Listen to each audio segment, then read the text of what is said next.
مسیح یسوع کے زندہ جلالی اور فتح مند نام میں آپ سب کی سلامتی ہو۔ پروگرام حتمی سچائی میں میں ماریہ زہیب آپ سب کو خوش آمدید کہتی ہوں۔ خداوند کے شکر گزار ہیں اس نئے ہفتے کے لیے، اس نئے دن کے لیے، اس نئے ایپیسوڈ کے لیے جس نے یہ ممکن کیا کہ ہم ایک بار پھر آپ کی خدمت میں حاضر ہوں۔ ناظرین، ہمیشہ کی طرح ہمارے درمیان ہمارے مہمان اسپیکر جناب پادری شفیق کمل صاحب موجود ہیں۔ ہم ان کو پروگرام میں ویلکم کریں گے اور پروگرام کو آگے بڑھائیں گے۔ سر، سب سے پہلے آپ کو پروگرام میں ویلکم کرتے ہیں۔ بہت شکریہ آپ کا۔ Thank you sir. اس سے پہلے کہ ہم پروگرام کو آگے بڑھائیں، میں عنوان بتانا چاہتی ہوں جو کہ ظفر اقبال صاحب کی پوسٹ ہے، جس کا عنوان ہے موسیٰ کی مانند۔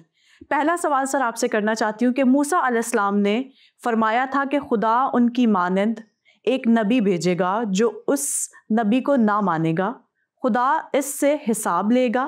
یسوع نے کہا کہ انبیاء کرام اور صحائف یوحنا تک رہے۔ اس کا مطلب یہ ہے کہ ہمیں وہ نبی موسیٰ اور یوحنا اصطباغی کے درمیان کہیں تلاش کرنا ہوگا۔ انجیل کی روح سے تو یسوع علیہ السلام تو اس فہرست میں شامل نہیں ہو سکتے۔ اس کو ایکسپلین کیجیے گا۔ شکریہ۔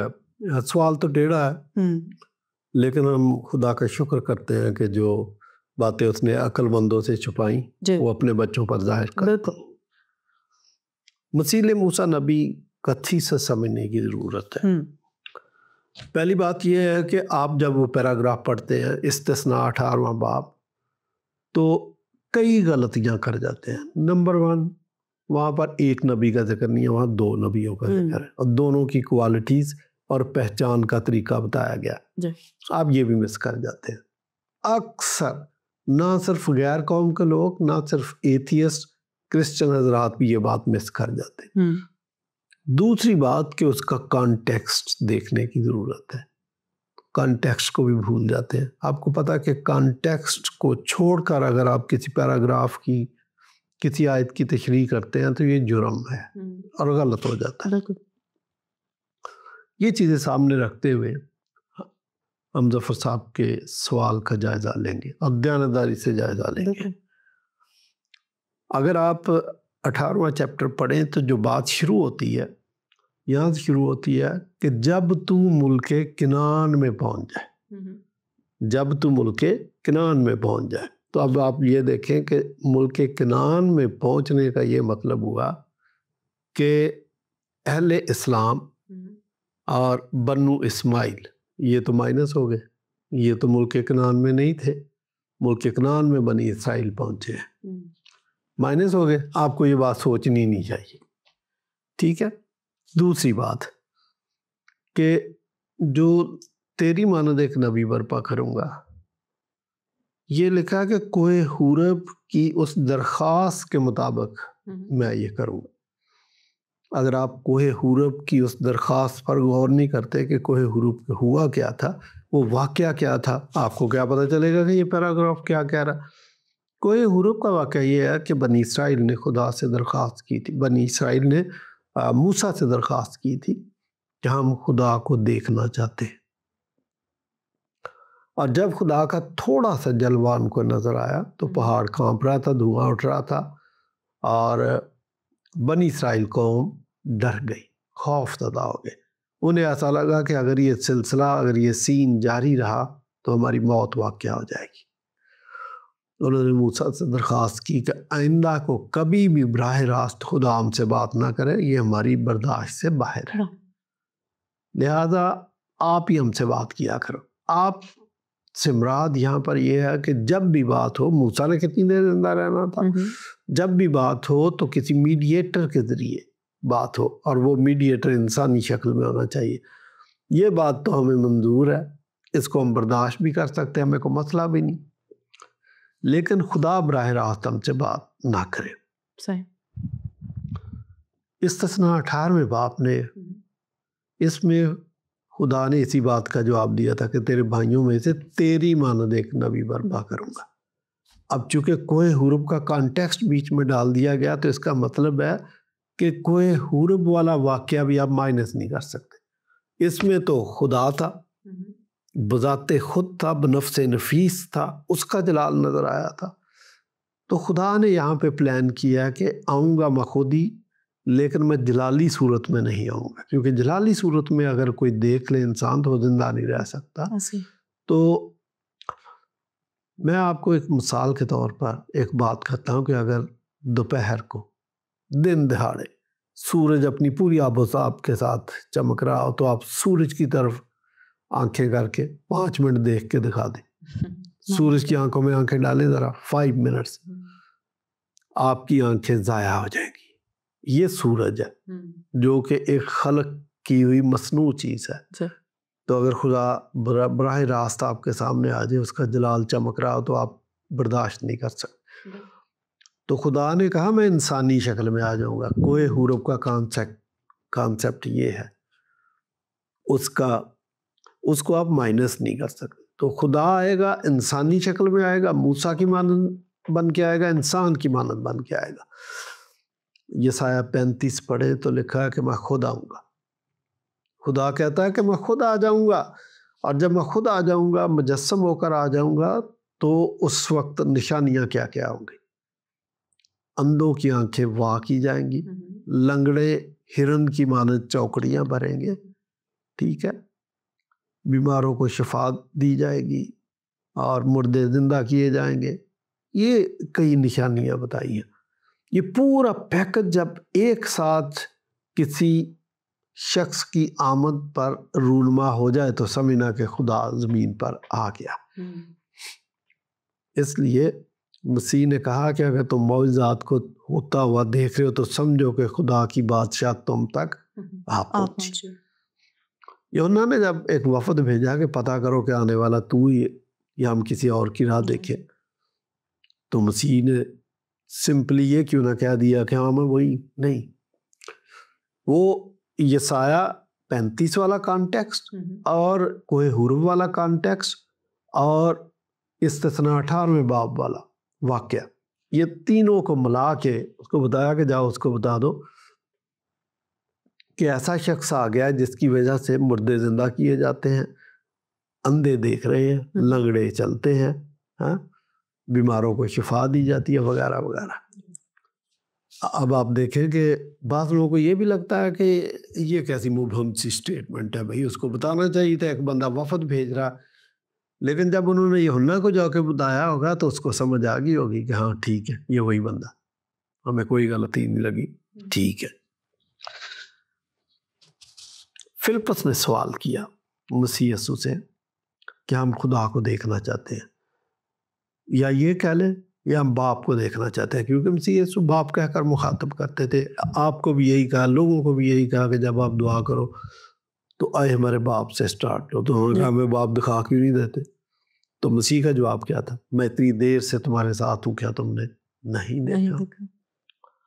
اب آہستہ آہستہ چیزیں کلیئر ہوتی جائیں گی. ظفر اقبال صاحب یہ کہہ رہے ہیں کہ لوکا 16:16 کا حوالہ جب ہم پڑھتے ہیں تو مسیح تو اس سے خارج ہو جاتا ہے, اس کا تو امکان نہیں رہتا. لیکن میں آپ کو بتاتا ہوں کہ مسیح, یہ ساری باتیں مسیح یسوع پر فٹ آتی. پھر لوکا 16:16 پہ ہم بات کر لیتے ہیں. لکھا کہ شریعت اور انبیاء تو یوحنا تک رہے, اس کے بعد صرف اور صرف انجیل کی اور خدا کی بادشاہت کی منادی کی جاتی ہے. تو اس بات کو بھی سمجھ لیں کہ مسیح یسوع تو شریعت کی تکمیل کے لیے آئے تھے. وہ ٹھیک ہے, کہیں کہیں اس کو بھی نبی بھی کہہ دیا گیا, بلکہ مسیح یسوع نے خود کہا یہاں وہ ہے جو نبیوں سے بھی بڑا ہے, یہاں وہ ہے جو سلیمان سے بھی بڑا ہے, یہاں وہ ہے جو ہیکل سے بھی بڑا ہے. ٹھیک ہے, لیکن مسیح نجات کا کام کرنے آیا تھا, وہ شریعت کی تکمیل کے لیے آیا تھا. وہ اس ساری شریعت اور سلسلہ انبیاء کی تکمیل کے لیے آیا تھا. کلائمیکس تھا اس کا, اور اس نے یہی کیا, ہماری نجات کا بندوبست کر دیا. دوسری بات میں یہ بتاتا ہوں کہ انبیاء کرام کی ایک سیریز ہے. مسلمان اس کو اس طرح بیان کرتے ہیں جی 1,44,000 1,24,000 انبیاء کرام آئے اور حضرت محمد رسول اسلام اس سلسلے کی آخری کڑی ہے. ہم یہ نہیں کہتے, نہ ہم وہ نبیوں کی اتنی گنتی بتاتے ہیں, لیکن ہم یہ ضرور جانتے ہیں کہ سلسلہ وار انبیاء کرام آتے رہے, لیکن جو کلائمیکس کے طور پر آیا وہ مسیح یسوع خود تھا، وہ خدا کی ذات خود تھی، خدا بنفس نفیس آ گیا۔ عبرانیوں کے خط میں اگر آپ پڑھیں پہلا باب پہلی آیت تو لکھا ہے کہ اگلے زمانہ میں خدا نے حصہ بہ حصہ طرح بطرح نبیوں کی معرفت کلام کیا، اور اخیر زمانہ میں خدا بنفس نفیس آ گیا۔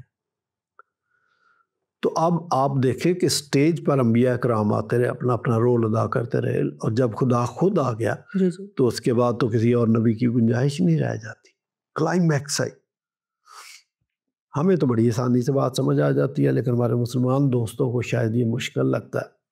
خیر ہم ان کو سمجھانے کی کوشش کرتے ہیں تو وہ سمجھے یا نہ سمجھے ان کی مرضی۔ ایک شاعر ہے وہ کہتا ہے کہ سمجھتا یا نہ سمجھتا اے آتش، دل ناداں کو سمجھایا تو ہوتا۔ تو ہمارا کام ہے ان کو سمجھا دینا، ہم پوری تگودو کرتے ہیں، پوری دیانتداری کے ساتھ ان کو سمجھا دیتے ہیں، نہ سمجھ آئے تو ٹھیک۔ تو اس سلسلے میں خدا بنفس نفیس آیا تھا، یوحنا نے اتمام حجت کیا۔ اتمام حجت کا مطلب کہ وہ ریزنز، وہ باتیں جو خدا کے آنے سے پہلے ہونی چاہیے تھی وہ یوحنا نے مکمل کر دی تھی۔ نمبر 1 اتمام حجت کا مطلب سمجھ لیں کہ بنی اسرائیل کو جو ڈیوٹی دی گئی تھی انہوں نے پوری نہیں کی، تو ملاکی نے ان کو کہا کہ تم اپنے باپ دادا کے ایام سے ہی میرے آئین کے منحرف رہے ہو۔ ٹھیک ہے، 400 سال کا گیپ ہے، پھر یوحنا آ گیا۔ یوحنا نے جو چھوٹتے ہی ان کو بات کی وہ یہ تھی کہ اب تو درختوں کی جڑوں پر کلہاڑا رکھا، جو درخت اچھا پھل نہیں لاتا کاٹا اور آگ میں ڈالا جاتا۔ تو یہ جو شریعت اور قوانین اور حجت یہ یوحنا نے ساری مکمل کر دی تھی، کیونکہ اس کے بعد بنی اسرائیل کے پاس کوئی موقع نہیں تھا۔ یہی موقع تھا کہ مسیح کی آمد سے پہلے اپنے آپ کو درست کر لیتے تو وہ استحقاق اپنے پاس باقی رکھتے، لیکن چونکہ یوحنا نے اتمام حجت کر دیا، اب ان کے پاس وہ چانس ختم ہو گیا۔ اس لیے مسیح نے کہا میں نے تو بڑی دفعہ چاہا تھا کہ جس طرح مرغی اپنے بچوں کو پروں تلے جمع کر لیتی ہے میں بھی کر لوں، لیکن بھائی تم نے خود نہیں چاہا۔ اور یہی وہ وقت تھا کہ جب اس قوم کو دیکھ کر، ان کی ذبح حالی کو دیکھ کر، ان کی بدقسمتی کو دیکھ کر مسیح یسوع کی آنکھوں میں آنسو آ گئے تھے۔ تو یہی وہ وقت تھا کہ جب مسیح یسوع نے کہا کہ پاکستان تم سے لے لیا جائے گا اور ایک دوسری قوم کو دے دیا جائے گا۔ تو پاکستان ان سے لینے کے لیے، کسی اور کو دینے کے لیے اتمام حجت ضروری تھا، وہ یوحنا نے کر دیا۔ میں کبھی کبھی کہتا ہوں کہ اس نے اسٹیج سیٹ کیا تھا، کہ جب یسوع مسیح نے یہ فیصلہ کرنا تھا تو اس سے پہلے اس نے اسٹیج سیٹ کیا اور اس نے اسٹیج سیٹ کر دیا۔ تو مسیح یسوع نے ان سے پاکستان یا وہ بلیسنگز یا وہ طریقہ کار یا وہ جو استحقاق تھا وہ واپس لے لیا، ایک اور قوم کو دے دیا گیا، دیٹ از کرسچن نیشن۔ اور یہی وجہ تھی کہ ان سے استحقاق لیا گیا اور شاہی کائنوں کا فرقہ ایک اور قوم کو بنا دیا گیا، again that is Christian nation. پہلے شاہی کائنوں کا فرقہ بنی اسرائیل تھے، اب کرسچن بن گئے۔ مقدس قوم پہلے اسرائیلی تھے، اب کرسچن بن گئے۔ خدا کی خاص ملکیت پہلے اسرائیلی تھے، اب کرسچن بن گئے۔ یہ کام صرف خدا کر سکتا ہے۔ وہ جو ظفر صاحب کو سمجھ نہیں آئی نا کہ مسیح تو اس سلسلے سے باہر ہے، کیسے باہر ہے؟ یہ سب کچھ تو مسیح نے کرنا ہے۔ تو وہ جو انبیاء کی سیریز چلی جا رہی تھی وہ اتمام حجت کے طور پر یوحنا پہ ختم ہے۔ اب خدا آ گیا۔ تو خدا نے 2-3 کام بڑے امپارٹنٹ ہیں۔ ایک تو انسان کی نجات کا بندوبست کیا، صلیبی موت کے ذریعے کفارے کا بندوبست کیا، کفارہ دے دیا، اور پاکستان ایک قوم سے لے کر دوسری قوم کے حوالے کر دیا، اور انسان کی نجات کا بندوبست کر دیا۔ یہ سب کچھ ہو گیا۔ تو یوحنا کی میں 1-2 باتیں اور بتا دوں۔ ایک تو یہ ہے کہ جو جیسے میں نے آپ کو بتایا کہ ملاکی نے کہا تھا کہ تم اپنے باپ دادا کے ایام سے ہی میرے آئین کے منحرف ہو، اور یوحنا نے کہا کہ درختوں کی جڑوں پر کلہاڑا رکھا۔ اب ایک نئی قوم وجود میں آ گئی، دیٹ از کرسچن نیشن۔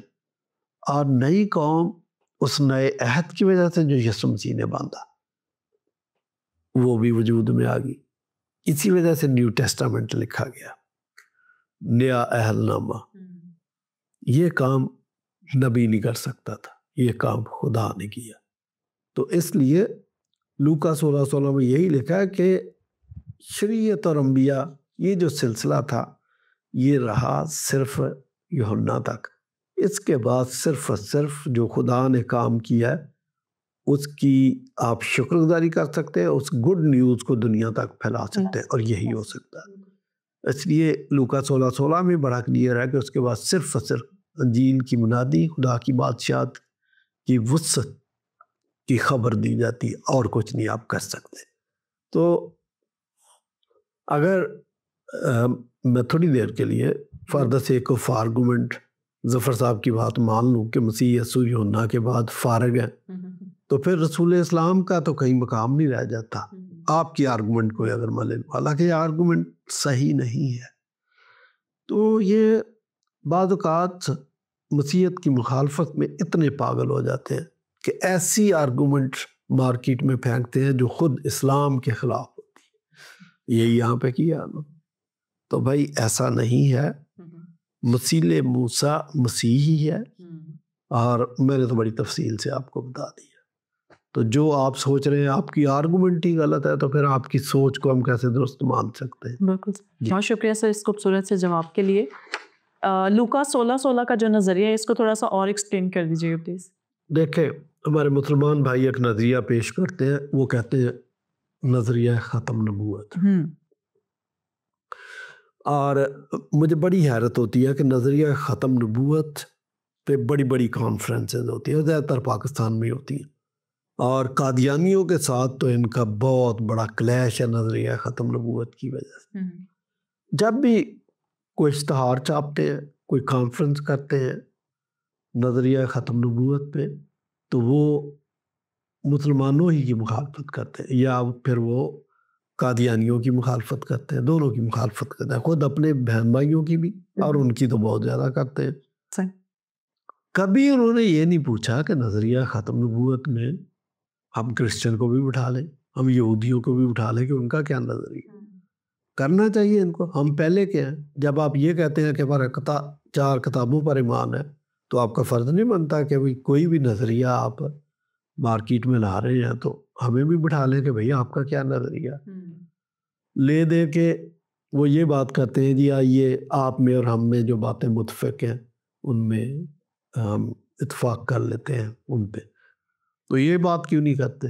یہ کرنی چاہیے سب سے پہلے. تو جو کانٹروورشل ہے ہمارے درمیان, بجائے اس کے کہ ہم پہلے وہ چیزیں ڈھونڈیں جو مشترک ہیں. پہلے تو کانٹروورسی کو ختم کریں نا آپ, پھر ہی تو بیٹھیں گے, تو پھر ہم بات کریں گے کہ ہاں جی یہ باتیں ملتی ہیں تو آئیں بیٹھ جائیں. اچھا, بیٹھنے کے لیے میں ویسے بھی اس کے ایک ساتھ بیٹھنے کے خلاف نہیں.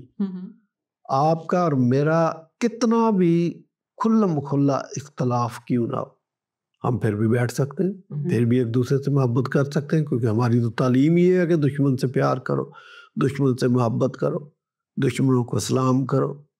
ہماری تو تعلیم ہی ہے, ہمیں نہیں پرابلم, آپ کو پرابلم. بہرحال نظریہ ختم نبوت جب مسلمان بات کرتا ہے تو وہ لوکا 16:16 کا کبھی ذکر ہی نہیں کرتا, حالانکہ نظریہ ختم نبوت یہیں پہ ختم ہو جاتا ہے جو بائبل نے بیان کر دیا ہوا. اور عبرانیوں 1:1 میں تو بڑی کلیئر بات ہے کہ اگلے زمانہ میں خدا نے طرح بطرح حصہ بحصہ انبیاء اکرام کی معرفت کلام کیا, اور اخیر زمانے میں بنفس نفیس زمین پر آ گیا اور بنفس نفیس لوگوں سے روبرو کلام کیا.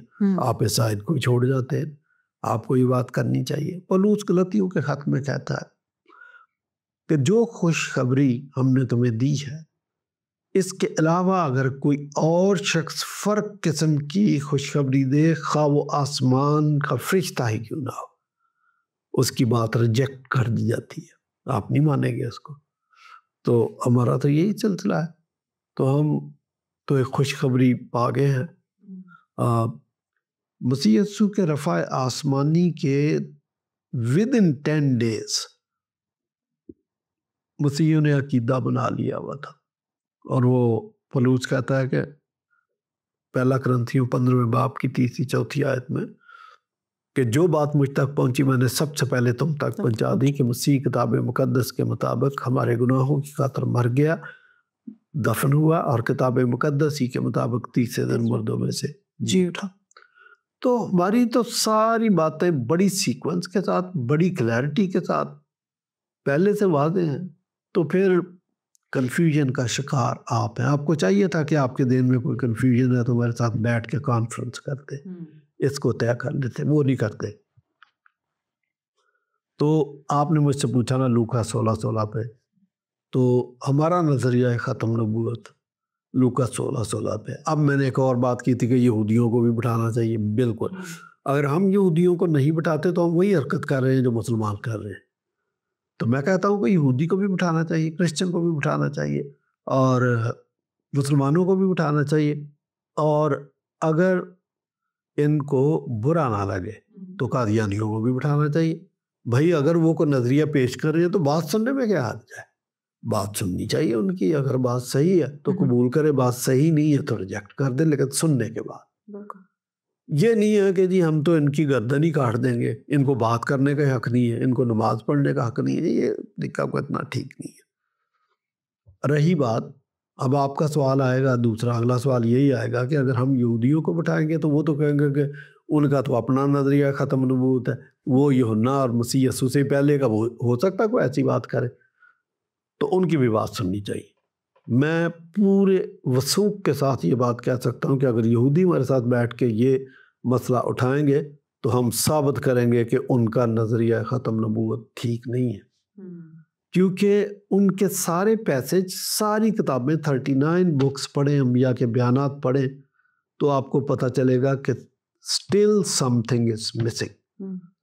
وہ تو خود کہتے ہیں کہ ان کو کسی مسیحا کی انتظار تھی، اور بعض ابھی بھی یہ سوچتے ہیں کہ مسیحا آنے والا، تو اس لیے ان کا نظریہ اگر ہمارے ساتھ بیٹھ کے بات کریں گے تو ہم اس نظریے کو ڈیفینڈ کر سکتے ہیں۔ صحیح۔ اچھا سر، آپ کیا سمجھتے ہیں کہ ظفر اقبال صاحب مسیح یسوع کو کہانی سے خارج کر کے رسول علیہ السلام کے لیے امکان تلاش کر رہے ہیں؟ جی مقصد ان کا یہی ہے، وہ کہہ نہیں رہے، لیکن ان کے دماغ کے اندر تو یہی بات ہے کہ کسی طریقے سے مسیح کو فارغ کریں اور ایسا ثابت کر دیں، اور مسیحوں کو مس گائیڈ کر کے ایسا ثابت کر دیں کہ مسیح تو اس کہانی میں فٹ نہیں آتے، لہٰذا استثناء 18ویں باب کے مطابق وہ جو وسیلہ موسیٰ ہے وہ رسول اسلام ہے۔ یہی ان کی پوری کوشش ہے۔ صحیح۔ لیکن مسیح یسوع کو کہانی سے خارج کرنا اتنا آسان نہیں ہے۔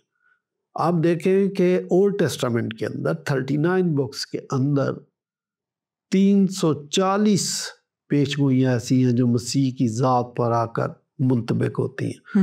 میں کہتا ہوں پوری بائبل پڑھنا اگر مشکل ہے، آپ صرف 22 زبور پڑھیں، تو وہاں پر صرف 22 زبور کے اندر 16 پیشگوئیاں ہیں جو مسیح کے صلیبی واقعے کے ساتھ میچ کرتی ہیں۔ صرف ایک زبور کی بات کر رہا ہوں، آپ پورا پڑھیں گے تو بہت ساری باتیں آپ کو سامنے آ جائیں گی۔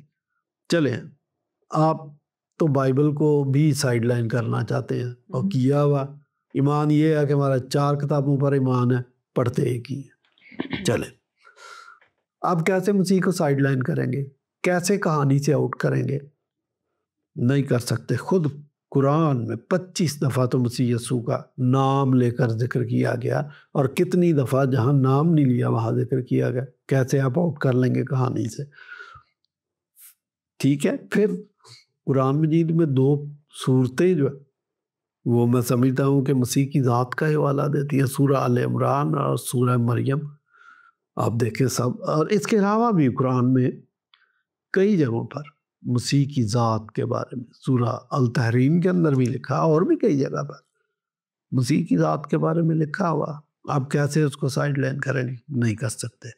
میں بخاری کی آپ کو ایک حدیث بھی بتا دوں، تو وہاں لکھا کہ کوئی بھی بچہ جب پیدا ہوتا ہے تو وہ روتا ہے، تو اس کے رونے کی وجہ یہ ہے کہ ابلیس اس کو چوکا لگاتا ہے، لیکن مسیح جب پیدا ہوئے تھے تو ان کو ابلیس نے چوکا نہیں لگایا۔ کر سکتے ہیں آپ مسیح کو سائیڈ لائن؟ کبھی بھی نہیں کر سکتے۔ تو مسیح کی پیدائش کے بارے میں سورہ مریم میں بہت کلیئر ہے، وہ آپ کیسے کر سکتے ہیں کہ مسیح کو سائیڈ لائن کر دیں؟ بہت مشکل ہے. بہت شکریہ سر آپ کا. ویسے تو ان سوالات سے کلیئر ہوتا ہے کہ ظفر اقبال صاحب جو ہے اس کہانی سے مسیح کو خارج کر رہے ہیں, لیکن سننے میں یہ بھی آیا ہے کہ وہ مسیح کی آمد کے بھی منتظر ہیں. ایگزیکٹلی, دونوں باتیں آپ نے صحیح کہی ہیں. ایک تو یہ ہے کہ ظفر اقبال کی نہ صرف اس پوسٹ سے بلکہ جتنی بھی پوسٹ آپ پڑھیں ان کی کوشش ہے کہ مسیح جو زندہ ہے اس کو مار دیں. تو حالانکہ زیادہ تر اکثریت مسلمانوں کی مانتی ہے کہ مسیح ابھی بھی زندہ ہی ہے. ہمارا تو ایمان ہے کہ ان کی صلیبی موت کے بعد وہ جی اٹھے تھے, لیکن ظفر اقبال کی کوشش ہے کہ ان کو مار دو, کہانی سے خارج کر دو, مسیح اس کا نام لینا بند کر دے. دوسری بات جو آپ نے کہی ہے کہ کیا مسلمان بھی آمد ثانی پر یقین رکھتے ہیں؟ بالکل, لیکن آمد ثانی پر جو وہ یقین رکھتے ہیں وہ ان کی کہانی بڑی فرق ہے. وہ تو کہہ رہے ہیں آئے گا جی تو وہ صلیب توڑے گا اور سور کو قتل کرے گا اور شادی کرے گا, بچے ہوں گے, بیوی ہوگی, بعد میں ڈیتھ ہو جائے گی اور جنت البقیع میں شاید اس کو دفن کیا جائے گا. اور غالباً رسول اسلام اور ایک اور خلفاء راشدین میں سے کوئی ہے, وہ حضرت عمر ہے یا ابو بکر ہے, ان کے درمیان کی قبر بھی یہ خالی رکھی ہوئی ہے میری اطلاع کے مطابق کہ مسیح جب ان کی ڈیتھ ہوگی تو اس قبر میں ان کو دفن کیا جائے گا. ہم اس کہانی پر یقین نہیں کرتے. ہم جانتے ہیں کہ دوسری دفعہ مسیح جب آئے گا تو دنیا کی عدالت کے لیے آئے گا اور اس نے جتنے بھی مردے قبروں میں پڑے ہیں آواز دے کے اٹھا لینے اور بکریوں کو بھیڑوں سے جدا کرے گا. مسیح کی آمد ثانی کا یہ مقصد ہے. خدا نے دنیا کی عدالت کا جو ذمہ ہے وہ مسیح کے لگایا, اس کو یہ اختیار دیا ہے. دنیا کی عدالت کرنے والا شخص خدا سے کم تر کوئی نہیں ہو سکتا. آج کے لیکچر میں بھی آپ یہ دیکھ رہے کہ ان ساری چیزوں کے سے جو ثابت ہوتا ہے آؤٹ کم ان کا یہی ہے کہ وہ کنفیوژن کا شکار ہے. تو جو کنفیوژن کا شکار ہے اس کا ایمان مضبوط نہیں ہو سکتا, اس کا ایمان شیٹر ہو جاتا. تو بس ان ساری چیزوں کے ساتھ کنفیوژن کے ساتھ وہ زندگی بسر کرتے ہیں, پھر بھی ڈٹائی یہ ہے کہ جنگ بھی ہمارے ساتھ ہی کرنی ہے. بہت شکریہ سر آپ کا ان تمام سوالات کے جوابات کے لیے. خداوند آپ کو اور اپنے جلال کے لیے استعمال کرتا رہے. اسی کے ساتھ ناظرین ہم آپ کے بھی شکر گزار ہیں. یقیناً آج کے پورے پروگرام سے آپ نے برکت پائی ہوگی. آپ کے ذہن میں بھی ہمارے پروگرام سے ریلیٹڈ کوئی سوالات ہیں تو ضرور ہم تک شیئر کیجیے گا. ہم ضرور اگر وہ ہمارے ٹاپک سے ملتے جلتے ہوئے تو ہم ضرور ان کو اپنے پروگرام میں شامل کریں گے. سچائی کو کھوجیں, سچائی کو جانیں, سچائی اگر سمجھ آ جائے تو اسے قبول کرنے کا حوصلہ پائیں. اجازت دیجیے, پھر آپ سے ملاقات ہوگی. دیکھتے رہیے پروگرام حتمی سچائی.